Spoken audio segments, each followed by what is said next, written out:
Rolf Cray Gomez Canare, no? Siya po na-diagnose ng undescended testis bilateral testis. Hospital niyan ay Philippine Children's Medical Center or PCMC. Since birth po kasi yun yung kalagayan ni Rolf. Bali, nung dinala na siya sa bahay, nakita namin na balat lang talaga. Dahil hindi naman po nila ako kasama sa bahay, hindi ko po alam na hindi na pala siya talaga siya pinapacheck up ng magulang. Tapos nung napunta po siya sa amin ng 2023, nagsabi lang po ako sa mother ko na, Mami, pa-check up po kaya si Rolf sa Valenzuela Medical Center. Ayun, doon nalaman. PMMC kung tawagin yan sa Valenzuela. Yes po. Okay. So from 2016 to 2023, ang nag-aalaga sa kanya yung dalawang magulang niya. Opo.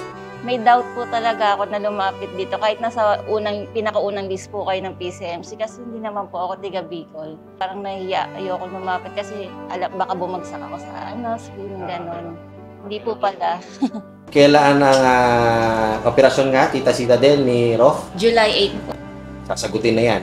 Tutugunan ng ako Bicol Party List yung problema mo na para ma-operahan na mismo agad-agaran, no?